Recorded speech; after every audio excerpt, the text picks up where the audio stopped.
All right, the Colorado Avalanche have now made it 3 wins in a row with a 3-2 win over the Seattle Kraken on a frozen frenzy day in the NHL.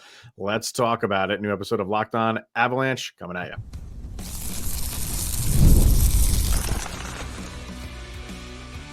Your Locked On Avalanche, your daily podcast on the Colorado Avalanche. Part of the Locked On Podcast Network. Your team every day. All right, everybody, welcome to the Locked On Avalanche podcast, part of the Locked On Podcast Network, your team every day. I'm your host, Chris Maselli. With me, as always, Mr. Shaggy Von Doom, Kyle Sullivan. Thank you for tuning in, making it your first listen of the day. That is always appreciated. And make sure you're following us on our social media outlets, LOPN_Avalanche on Twitter X, Locked On Avalanche on Instagram and Threads. Questions, comments, concerns, and opinions, lockedonavalanche@gmail.com. And follow us on our YouTube channel. Hit subscribe to get notified when a new show goes live, and make sure you subscribe to our subtext as well. Link to that's in the show notes below, because when you do, you chat with Kyle and I one-on-one. We get your opinion, everything Avalanche related, which we share on this very podcast, which we will do a little bit later when we get our subtext crew's thoughts on this game. We'll mention that new development project that was announced. Pretty cool, I think. So we'll talk about that. But yeah, where we're going to start is just with the overall frozen frenzy night that was had in the NHL. All 32 teams in action. Most of them started 15 minutes apart. There's a couple gaps there. I think one was like a half hour, 45 or whatever it is. But for the most part, every 15 minutes, another puck drop. Starts at 6 o'clock. We were recording right after the game ended, which is right when the last game is starting with Vegas and LA. So on the East Coast, that's going well past midnight. So it's a cool, and the best part about it, I think the funniest part about it is it's day one of the NBA, which everydayers know I'm not the biggest NBA fan. So I think that's great that they do. And there's like 2 NBA games. It's not like they had a full schedule.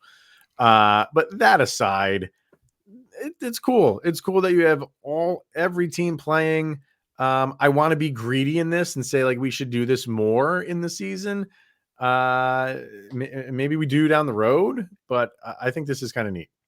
No, I'm right there with you. Like the NHL, like they need to see like this is a big deal, and this needs to be Wednesday night every week.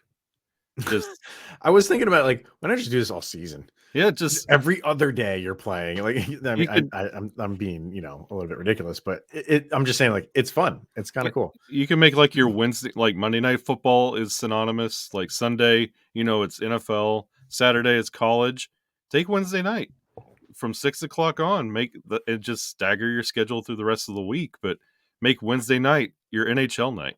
Yeah, to me, like I would rather it be on a weekend. And have it be on like a Saturday. You can't do it on Sunday because you're competing with football, obviously. I would do it on a Saturday and start it at like noon. Start it at noon and then space out the start times by like a half hour. Don't do it every 15 minutes. Do it every half hour. And then you have games from noon till like the last one's about 8 o'clock at night. Yeah. That is a full day. Like, does college basketball still do that 24 hours of basketball? Do they still do that? Yep. That's awesome. I'm not watching all 24 hours, but it's really cool to know that at any point during that day, you can turn on, it's probably on ESPN, I'm assuming, and see a college basketball game. This is not that. That's a little bit crazy to go 24 hours of hockey, but 12 to 8 o'clock, like that's a full day. That would be exciting, even more exciting to me if they did it that way. Well, you're not going to, because ESPN owns the NHL, and ESPN also owns college football, and college football is king. That is true. Yeah, I mentioned you're not going to be able to compete on Saturday. Yeah, I mentioned the NFL. I wasn't even thinking about college football. So then the only other time you do this is when those seasons are over. Yeah. You know what I mean? In February or March. But do you want to do this late in the season? I don't know, because it's a good thing to get people into like this. It's a good marketing tool, and they can turn on the ESPN2 and just see that wraparound coverage. That was cool. Yeah, everything about this was cool. For the Avalanche, they were on ESPN for this game against Seattle, which they win 3-2. And Seattle got one with like 4 seconds left. So, 3-1.5, we'll say.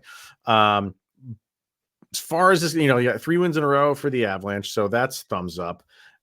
Took a little bit to get going for the Avs in this game. Really slow going in the early first period.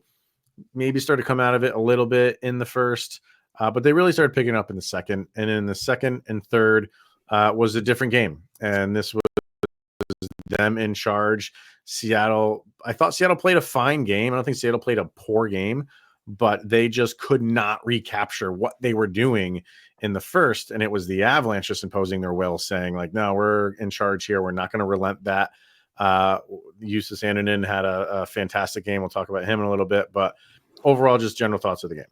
That first period, you mentioned it was slow. The Avalanche were in survival mode. Seattle came out and they knew exactly what to do with Colorado when it came to positioning, and the Avs were on their heels that entire first period, and you felt it. And it felt like they were just holding on and surviving. And Bednar did one of his patented talks in the intermission, and the tempo changed. How the Avalanche played changed through periods 2 and 3. And just watching that whole first period, there was so many times I was just like holding my breath, especially with like the goalie situation. You didn't know what you were going to get there, and you were just hoping the Avs could just hold on and not let something up and ruin that momentum. They eventually capitalized on it, but the Kraken came out absolutely on fire, and the Avs were having to play catch up to them. But when they finally got that goal, it changed everything, and that intermission changed the complexity of this game entirely. I mean, Seattle from the opening puck drop, that the first 5 seconds they ring one off the post. So, that gets a team going. And I think that was their fourth line that was out there that was doing that against the Avs top line. And it just went from there in the first. I don't think the Avs registered a shot on goal, and it was close to halfway through the first period. Yeah. And then, they caught up to them somewhere in the second. So, yeah, I mean, it was the Avs were just struggling to really do anything offensively. And it's weird because, Seattle has a new head coach, but every time I feel like the Avs play them, I just feel like they're good defensively, and they're on you. And the only other team I really get frustrated to play against like that is Dallas. Dallas does very good defensively of not just, they take away the time and space all the time. And the thing that Seattle wasn't doing this, but the thing that I love that Dallas does is when you get that, you take the puck and you get relief and you go behind the net. Dallas doesn't let you do that. They even if they have one guy out there, they go around and go attack you. And Seattle felt like they were always on attack mode defensively, not giving up anything, double teaming Nathan McKinnon and just taking away his passing lanes. They were everywhere in the beginning. And like you said, it was just, you get through that first period and you stole one. Kiviranta gets a goal. I mean, I think he was just trying to just throw it on net because he really had a couple guys around him. And Grubauer lets it go over his shoulder. How many times we've seen that?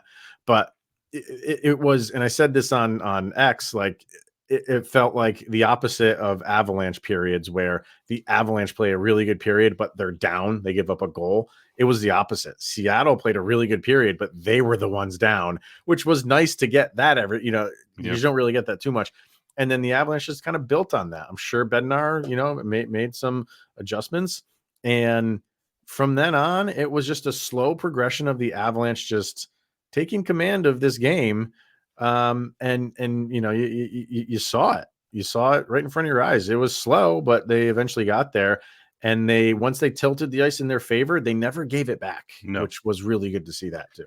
And, something else I want to give Seattle credit for with how they play defense when they're on the penalty kill, something that they do, and I haven't seen a lot of teams do this a lot. They make that diamond and they collapse it on whoever's playing the Landeskog position of the power play, and they make it almost impossible to dump anything in there for that guy sitting right in the goalie's face.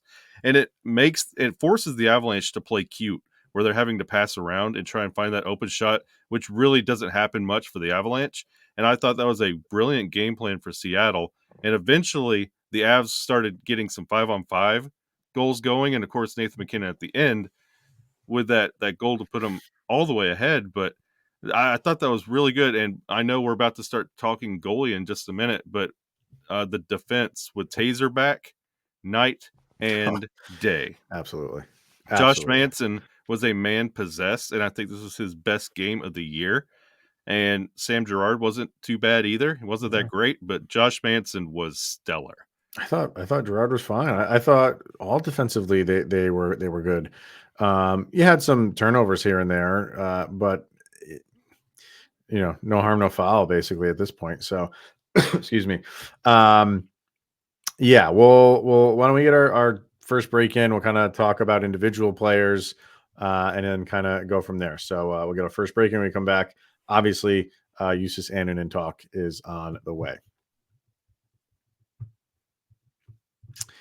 First, we're going to hear from Game Time and the Game Time ticketing app. Game Time has a brand new feature called Game Time Picks that makes getting tickets for your favorite live event even easier. With Game Time Picks, it filters out the fluff to show you only incredible deals on great seats, so you don't have to waste time searching through thousands and thousands and thousands of tickets. So just use the Game Time Picks option, and you get it curates, and it makes easier to save more on sports, concerts, comedy, and theater. What else do we love about the Game Time app? Of course, the all-in pricing. When you toggle that feature on, why wouldn't you? It shows the total cost upfront with no surprise fees at checkout. You have your seat view, the lowest price guarantee, and Game Time ticket coverage. With your purchase, it's covered with the most flexible customer service policy in the ticketing industry. So take the guesswork out of buying tickets with Game Time and download the Game Time app. Create an account, use the code LOCKEDONNHL for $20 off of your first purchase. Terms apply. Again, create an account and redeem the code LOCKEDONNHL, LOCKEDONNHL for $20 off. Download Game Time today. All right, Kyle, what time is it? It would be game time. Yes, it is. Also brought to you by Prize Picks. Been talking about Prize Picks for a few weeks now, and Prize Picks is the best place to get real money sports action. Join over 10 million users and sign up today. Sign up and you get a $50 credit instantly when you play $5. You don't even need to win to receive the $50 bonus. It's guaranteed. And Prize Pick also offers weekly promotions that can lead to big payouts, like a Taco Tuesday. Who doesn't like Taco Tuesday, Kyle? Come on. It's a holiday for me. It's a necessity. It's an institution. Each Tuesday, Prize Picks discounts select players' projections for up to 25% to provide even more value for your lineups. And what do you got to do at Prize Picks? It's super easy. You just load up the app. They give you a list of players to pick from, and they give you their projections for the day, whether it's yards or touchdowns. In baseball, there's a fantasy line that you can pick from, and all you do is select more or less. So if they give you yards, you think that player is going to do more, you pick more. If you think they're going to do less, you do less, and you just get your streak going. And the longer the streak, the more the payout is. Kyle, what's your longest streak so far? I made 3, and then it fell apart. But it's super easy to do, and it doesn't take a long time. And it becomes like you want to do it every day to keep that streak going. It's you just check it first thing in the morning. Okay, let me get my pick in, and then you're done. So download the app and use the code LOCKEDONNHL to get $50 instantly after you play your first $5 lineup. That's LOCKEDONNHL for the promo code. Over at Prize Picks, run your game. All right, let's get some Justus talking here, because we talked about it a lot yesterday on how they were going to navigate this three-headed monster right now with their goalies. Anunnen gets a start, and that's 2 in a row, and we were going back and forth on how they were going to do this. You can make an argument for all 3 of those guys to play this game, and Bednar goes with the guy who played well in the game prior. Although it was San Jose, he still played well, and he gives them another opportunity, and he shows up again. Yeah, he gave up 2 goals, but I'll take 2 goals any day of the year. And asterisk on that last one, it was like 6 on 4. It was. Yeah, it was 6-on-4. It was a penalty. They pulled their goalie. And he And he held was them in, off for a minute 30 of that power play. yeah, I think there was 3-4 seconds when they scored that final goal. So, this is the second game in a row. It would have looked nicer if he didn't give that up. Yeah. Even with giving that up, it's a 9.26 save percentage. Should have been nicer, just a touch higher. But I am not going to be greedy here with that because, 2 games in a row, he's looked good. He really has looked good. So talk about him, and then we'll kind of talk about where they go from here. And he looks really good. His positioning is good. His rebound control, just his demeanor. And I think that has a lot to do with how the defense looks as well. Because that team is playing confident and there's not a lot of overplay and you're not wincing and there were a lot of shots, especially in that first period when the Avs were getting outshot, that I was like, oh, that's a Georgie goal right there. Like it's those quick little wristers that just beat him every time. And it's like he's a half-second delay and he drops to his knees every time. Justus is there and he's in the right spot and he's on it. Like he feels like he's ahead of the game, where as soon as the puck drop, it feels like Georgie is behind and constantly playing catch up. I love Justus and his play and just that feeling of I don't even have to think about the goalie right now. I was just gonna say that. Like didn't you have the feeling of when even if Seattle had a look that the way he's playing right now, we have a good feeling that he's going to stop it. Yep. And it's the total opposite with Georgiev right now. It's just you just hope he stops it. And the way that Anunnen, I know it's only 2 games, but you felt pretty good about he was locked in. And the longer that game went, you felt that, hey, he's going to come up with some saves. So I agree with you in that aspect. Definitely. And you're not having to phrase those shots like, oh, I hope it's not too high. Oh, I hope he's not screened. I hope it's not a rebound. I hope he could see it. Like you're making all these scenarios that that Georgie could get this save in this scenario, but you've seen him beat on all these other scenarios. Like Justus, it didn't matter. If that shot was fired in there, you're watching the defense and how they're playing it. Like you lost that worry and concern for how the goalie's playing. And if we get that confidence as a viewer, that defense in front of him feels that confidence, and they constantly started pushing the play in the second and the third period because of just that relaxation that Justus provide in actually doing his job. I mean, they only gave up. He faced 2 high danger chances, so that's good defense. You're not allowing them to get in a position to get a high danger shot. I mean, you gave up 2 for the course of the game. That's fine. That's okay. That's going to happen. I don't like. What do you think we do here? Like, you got a day off, and then it's in Utah that wraps up this road trip. Again.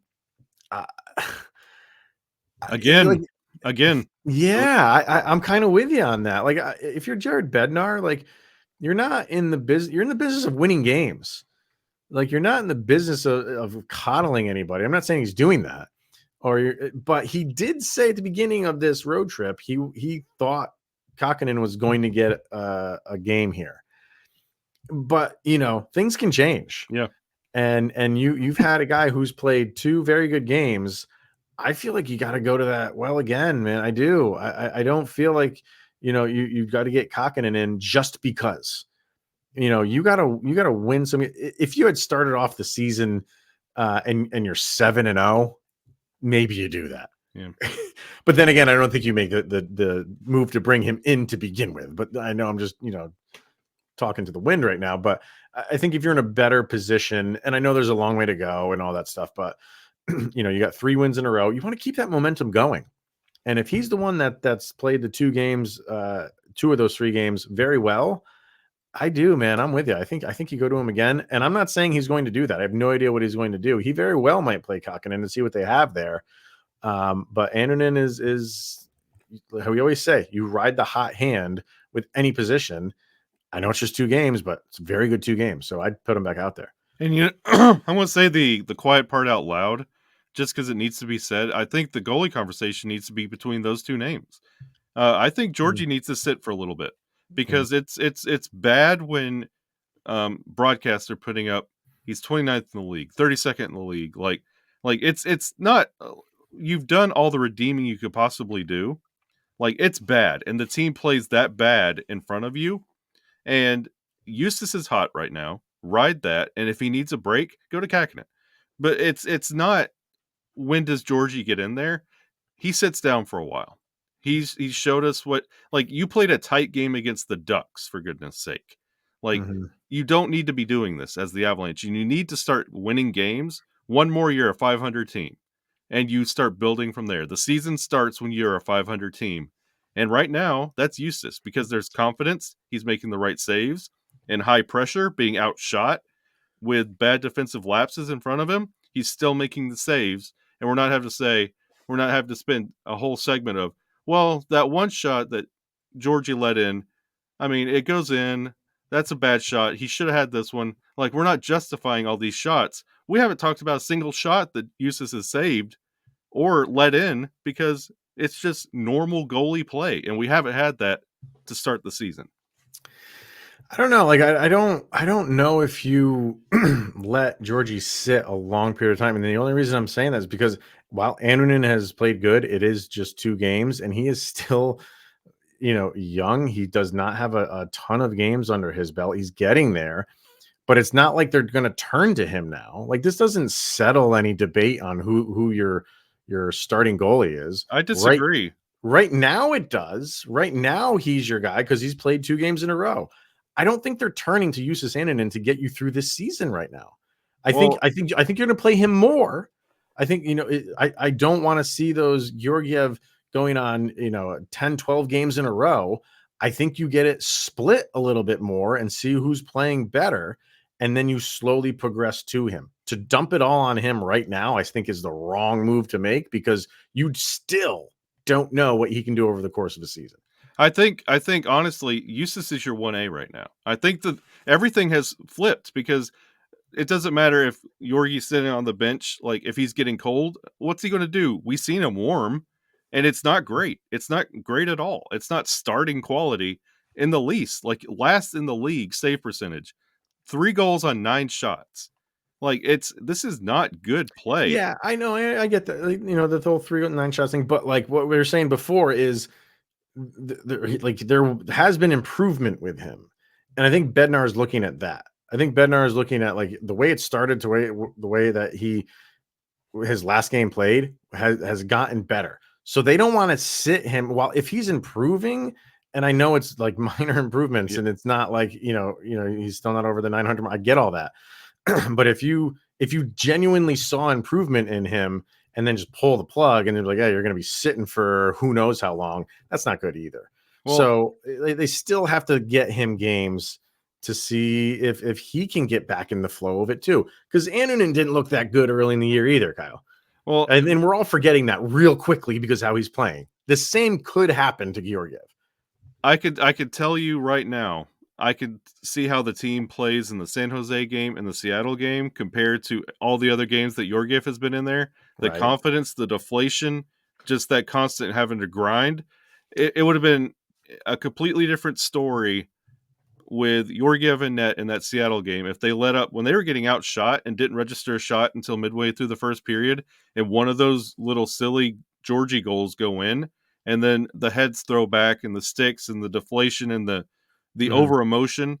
It's a completely different story, and you could tell in the tempo and the confidence of this team plays for Eustace, and I feel like they just don't feel it right now in the confidence level in what they might not. Georgie can give it. They might not. They might have a little bit of man, like, he can't stop a beach ball right now. I get that, but the only rebuttal I want to give to that, excuse me, is the whole team was playing poorly to start the season, and they're all coming out of it. Eustace is benefiting from that because he's the one playing right now, because now they're playing better as a team, and Eustace is the one in goal, and Eustace is playing well. So it's all combined there. And I'm with you on that. I think he should get the next start.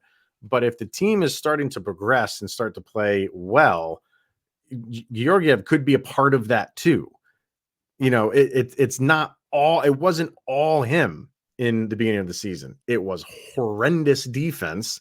He wasn't stopping anything. He was slowly coming out of that. The team is coming out of that. So everybody needs to ride that wave together. Justus included, Georgiev included. And I'm not saying like you're going to put him out there and he's going to be, he is going to kind of improve along with the team. You still don't know, but I think he's going to be given that chance. When that is, I don't know, because if Justus keeps playing like this, you keep playing him. And my last point on it, if they put Georgie back out there and he has another Georgie game like we've seen, it's over. It's done. Like this is it. If he has another one of those and the Avs have to play to make up for Georgie, that's it for him, and he's not going to make it another game. And we keep talking about those two guys, and there's a third one there that we don't know when he's going to get in. Craziness. Still a couple more things I want to talk about with this game because we didn't even talk about Kiviranta yet, and then we'll get to this development project that the Avalanche are implementing in Denver. So we'll get to that next. All right, let's hear from FanDuel. NFL fans, you can start the season with a big return on FanDuel, which is, of course, America's #1 sports book. So when you get that hunch in the middle of the game, you can check out the latest stats, view live play-by-play, and so much more on the same page where you place your bets. You can get started with $200 in bonus bets guaranteed when you place your first $5 bet. I'm going to say place that $5 bet now so you can have those $200 for when the Broncos play this weekend and throw it all on the Denver Broncos, because if they cannot beat the Carolina Panthers, just pack it in. I'm going to say it right now. Pack it in if they can't beat. One of my very good friends lives in Carolina. He's a big Carolina fan, and he even says, I'm going to bet everything on Denver. So come on, people. The only person that beats Carolina is Carolina. Yeah. And I guess Andy Dalton got into a pretty bad car accident in yeah. So he's not even going to be playing. So whoa. Yeah. So I hope he's okay. I think his family was in the car, believe it or not, but goodness, I think everything's okay, but yeah. So yeah, go over to FanDuel.com, get those $200 in bonus bets guaranteed. That's FanDuel.com, America's #1 sportsbook. Just wanted to mention, Joel Kiviranta, 2 goals from him. And had the opportunity for a hat trick. Yeah, I know. Had another really good shot on goal, but it was a pretty good save by Grubauer. Maybe could have placed it a little. It kind of went right into his chest. Maybe could have hopefully placed it, or wanted to hopefully place it into a corner or something like that. But he had the chance. He's been playing good. He's already matched his goals total from last year. So that's a guy who, had a year with them last year, has an off season, and you can see the comfortability there. And you hear all the time that the Avs are a top heavy team, and they are. I'm not trying to say that they're not, but that doesn't mean they do not have any depth whatsoever. And he's one of those guys that's really stepping up early in the season. Great game by him.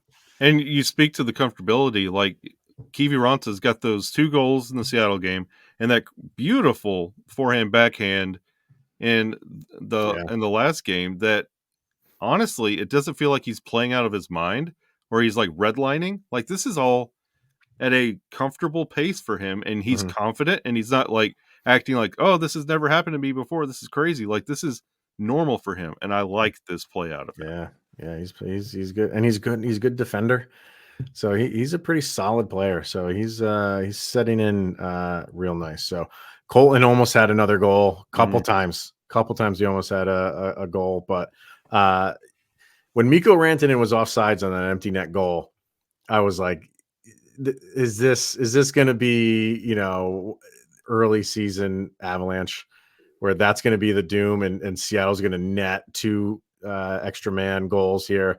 Nathan McKinnon had the goal, empty netter. Mikko was just offside, and they only showed the one highlight, and it was really close. But Bednar no way was going to go challenge that, because then you get on a power play, which happened anyway, that they were on a power play, because I think it was Kiviranta who had a slashing penalty right at the end there. But overall, I'm trying to think who else had a good game. I think most guys played pretty well. Richie again kind of had the same game, just he was out there but wasn't really noticeable. I thought Ivan played a good game.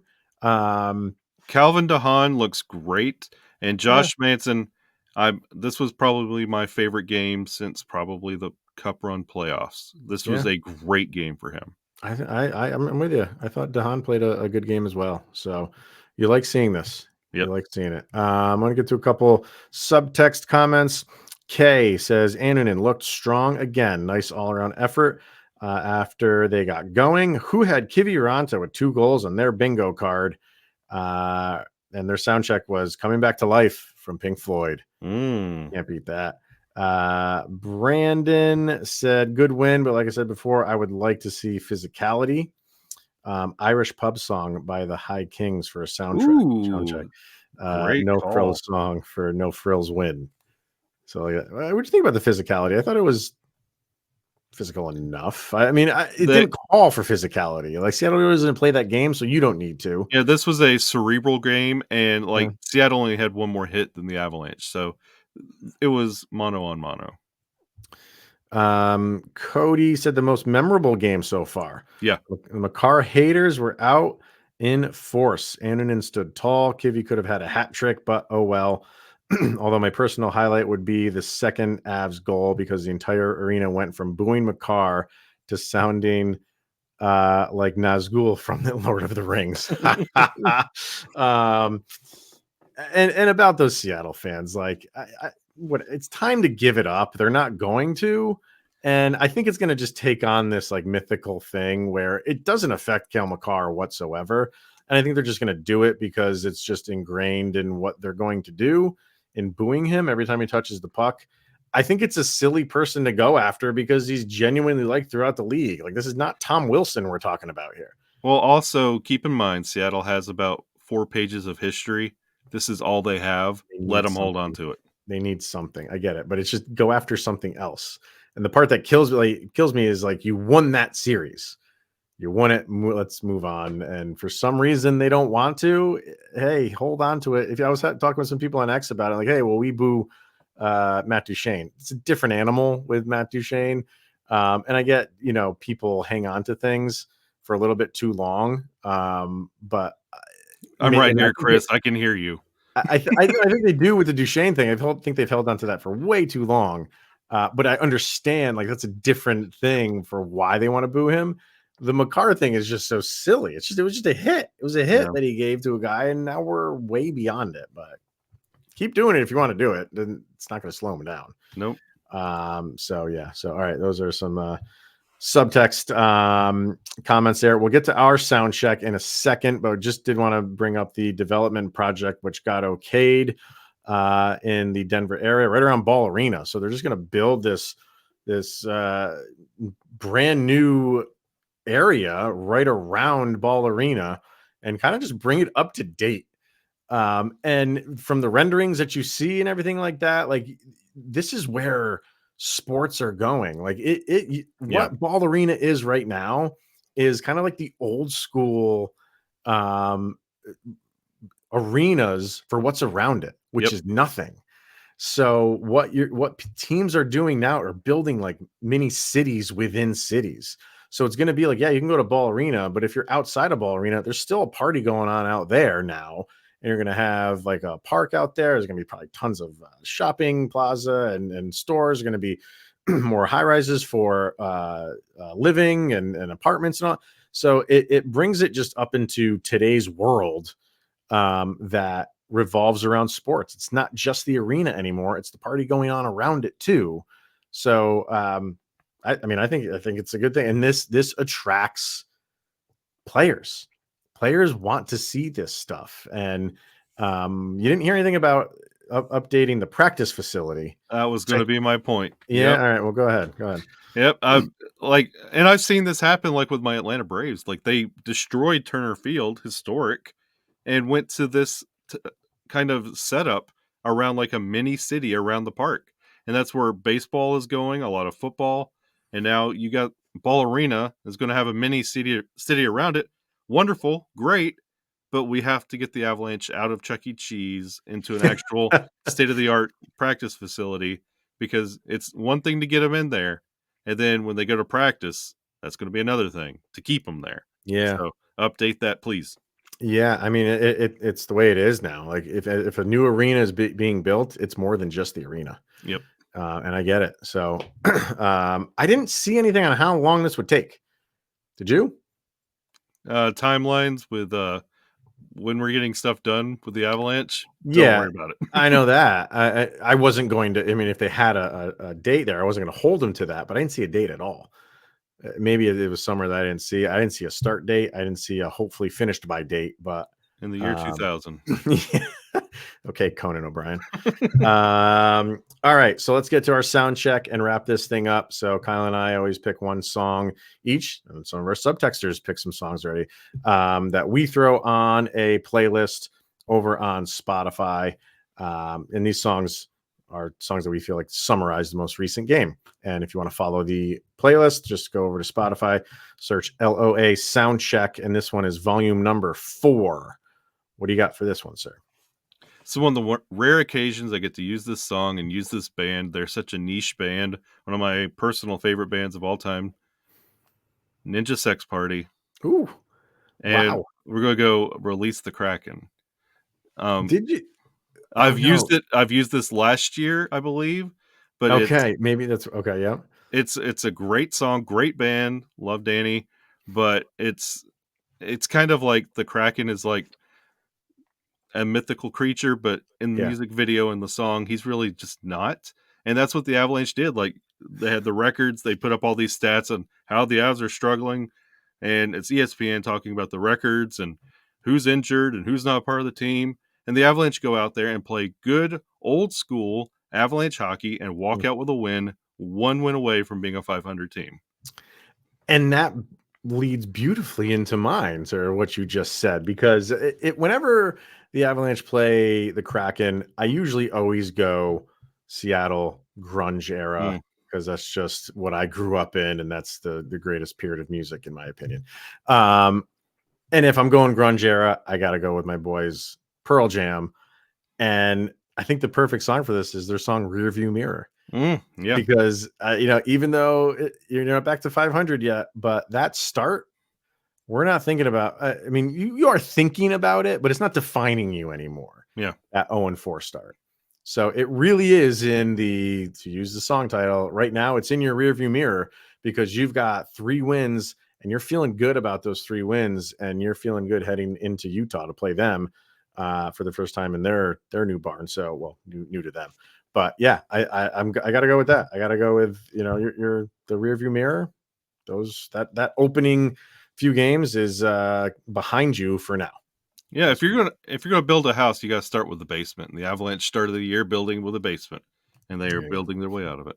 I love your analogies, sir. So, what are they? Von Dooms? Yeah, it's what happens when you grow up in the South. This is what everybody talks like. All right. Well, we're going to stop talking and end this episode. So thank you, everybody, for tuning in and making it your first listen of the day. That is always appreciated. We'll be back tomorrow, discuss anything else. We'll do our morning leftovers with this game, anything else that's going on in Avalanche world. We'll talk about it tomorrow and get ready for that Utah game. So thank you for tuning in, making it your first listen of the day. Always appreciated. He is Mr. Shaggy Von Doom, Kyle Sullivan. I am Chris Maselli. This is the Locked On Avalanche podcast, and you just made it through 24 hours where Sidney Crosby is that much closer to being in an Avalanche sweater. It could happen.